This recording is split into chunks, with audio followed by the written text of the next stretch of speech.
Most people don't stand at the plate for 20 minutes in a single at-bat, and they definitely don't do it after almost dying. But that day, I did. I hit foul ball after foul ball after foul ball. And while everyone else thought they were just watching a softball game, I knew I was standing inside a miracle. 7 months earlier, I was in a coma, and doctors weren't sure if I'd ever be the same again.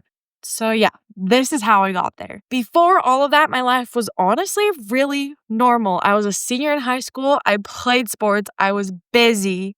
I was healthy. And if I'm being really honest, I thought I was kind of invincible. I didn't wear my seatbelt. I lived in a small town.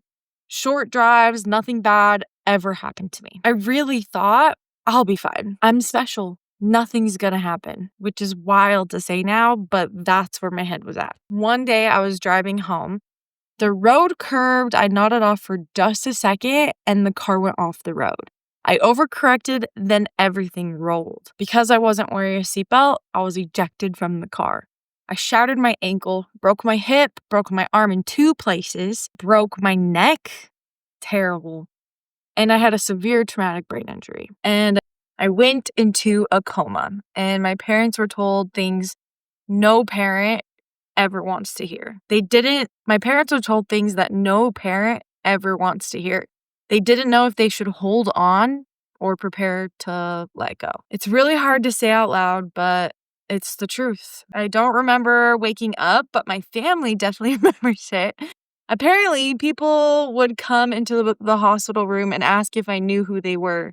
My sister came in and asked, "Megan, who am I?" And I said without hesitation, 24601. Like I was auditioning for Les Miserables. No one really knows. I had no filter. I said whatever was in my head. I told the same stories over and over again because I never remembered telling them in the first place. I was crying, laughing, an emotional whiplash. I even missed my sister's wedding because I was in the hospital. But somehow I still remember that wedding. And honestly, that feels like a miracle on its own. When I left the hospital, I didn't walk out. I was in a wheelchair. And that's when it really hit me. I wasn't just healing from broken bones. I was relearning how to live, how to regulate emotions, how to think clearly, how to trust my body again. And the thing that hurt most was softball. I had been varsity catcher for years. My senior season was supposed to be my season. I was supposed to go to college and go to the Olympics to play softball, but now I couldn't walk. I couldn't run, and my brain couldn't process the game the way it used to. For months, I worked so hard.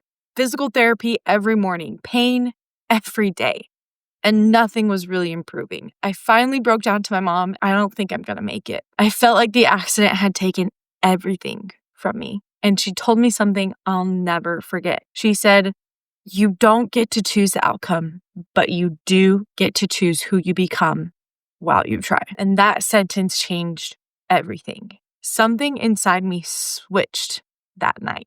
It flipped. The next morning, I woke my dad up early and said, "Let's train."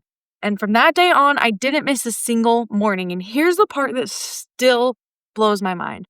For 6 months, I barely improved at all. 6 months of work, 6 months of pain, and then in 1 month, my body started doing things it shouldn't have been able to do yet. It should have taken years. I could squat on a shattered, grinding, bone-on-bone ankle. I could throw. I could swing. I could run, not fast and not pretty, but I could move. I felt like God was magnifying every ounce of effort I gave. Like he was saying, "You show up, I'll take care of the rest." I made the team, but that wasn't the question. The real question was whether I'd played varsity. My coach told me he didn't think I was ready for the first game, and I understood why. But I looked at him and said, "Coach, I'm ready. Put me in." And did I know that for sure? No. But I wasn't about to sit out on my miracle. Game day came. I stepped up to the plate for my first varsity at bat for my senior year of high school, and I refused to strike out. First pitch, foul ball. Second pitch, foul ball. Foul ball. Over and over again. I stopped counting after 25 foul balls. Stood at the plate for almost 20 minutes. The pitcher finally walked me, and the crowd was crying, not because of a hit, but because I was there, alive, standing, playing. That at bat wasn't about softball, it was about faith and healing and choosing to try even when the outcome isn't guaranteed. So if you're in a season where you're doing everything you can and it still feels pointless, I want you to know you are not alone. If this story meant something to you, I'd love for you to subscribe. This channel is about healing, faith, and learning to live boldly, even when life is messy. Thank you so much for being here, and I'm really glad you found this video.